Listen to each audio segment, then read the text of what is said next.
This next award is for Larry Trent. He was the former director of Illinois State Police. And Larry's, unfortunately, he can't be here tonight, but we do have the gentleman that was right below him, Chuck Brueggemann. He was the first deputy director, and I spoke with Mr. Trent that if you could have somebody come in, and he advised me that Mr. Brueggemann would be a wonderful person to have, that he really did a lot of the research and a lot of the work for them changing the Illinois State Police policies. So Chuck, come up. And the award reads, Larry Trent, in honor of your leadership and commitment to saving lives through responsible decisions during police driving.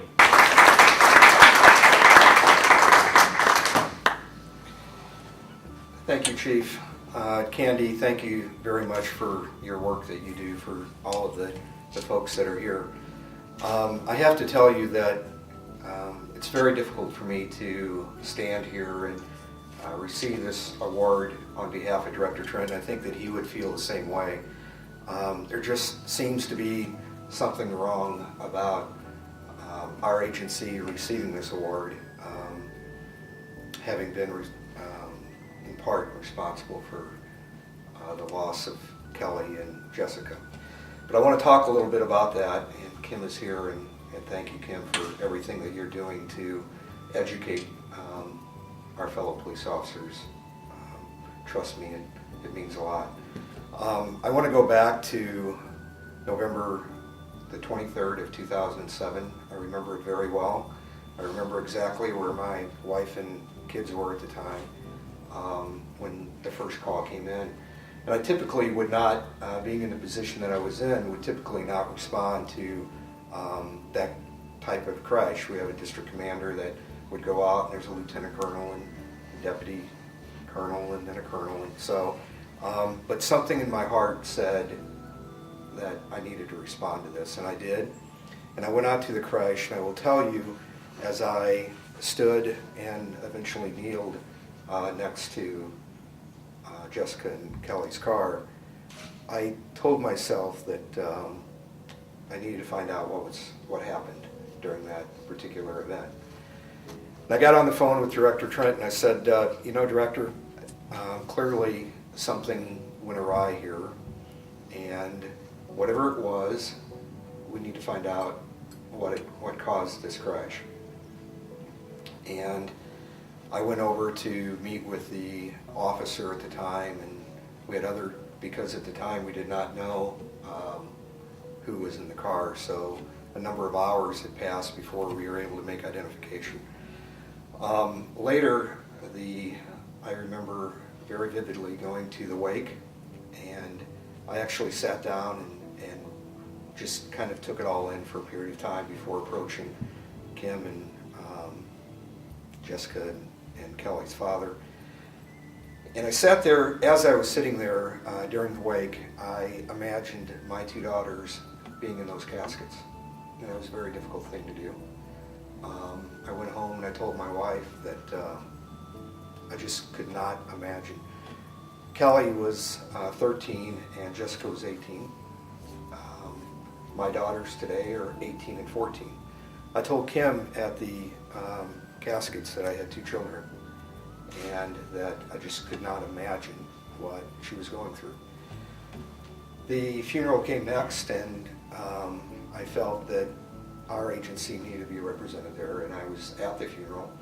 And I will never forget that day for as long as I live, because for 20-some years I was used to walking into a restaurant and watching kids' eyes move to the guy in the police officer. I was used to, you know, the guy in uniform catching kind of attention. That's just kind of things that happen. In fact, to the degree that I would often take off my button and take it and give it to the child. What I remember so distinctly about that day is as I went up for communion and came back, there was not one eye that would look at the guy in the uniform. Not one eye moved to the guy in the uniform. I got on the phone, called Director Trent, and I said, Director, I said, somehow, we need to find out what happened, because at that point we still really didn't have a good perspective of what occurred. Subsequently met with Kim on a few different occasions and vowed to Kim that we were going to find out what happened.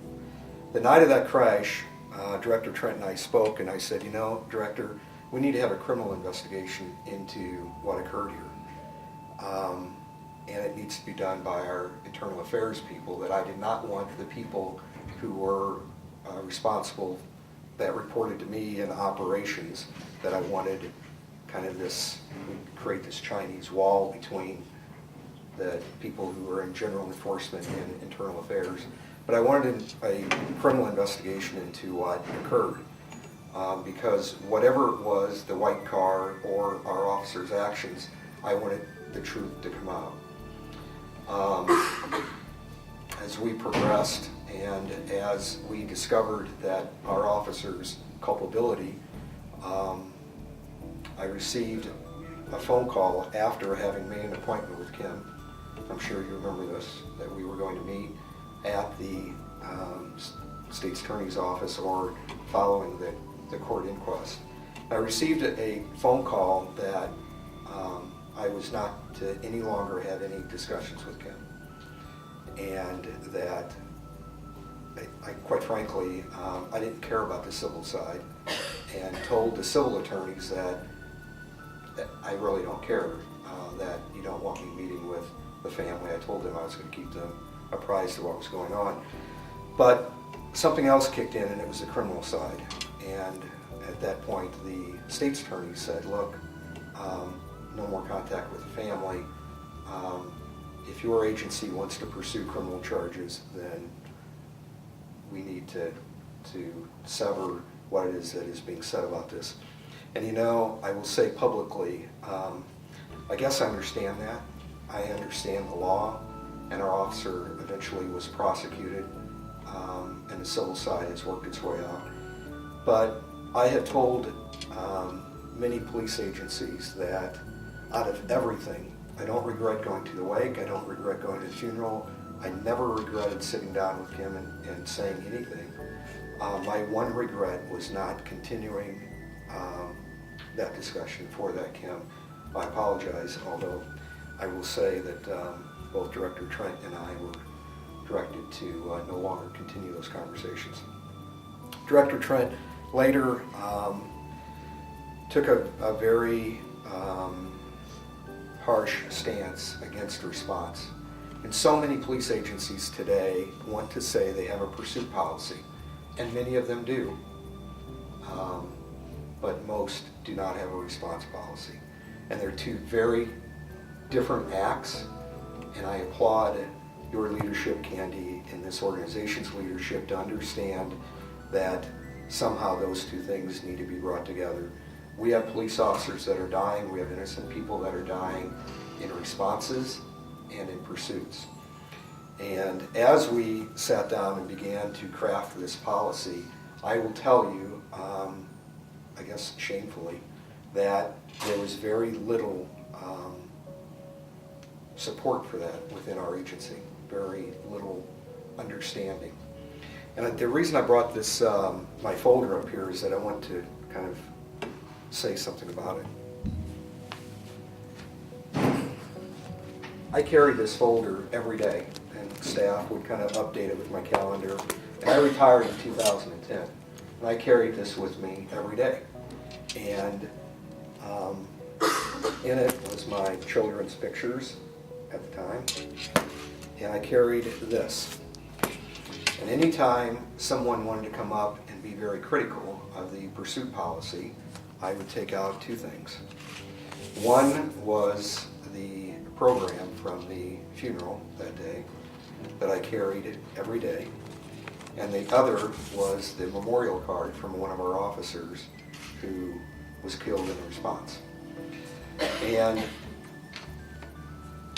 as I spoke to our cadet classes, and as I educated our officers on what this policy was going to be, I projected those photos behind me. And Jessica and Kelly's photo was there, every day when I spoke to our command officers about what this policy was going to be and to our officers. And shamefully, I will tell you that it was not well received. Today, I'm sure, is still not well received. But I'm absolutely convinced in my heart it's the right thing to do. And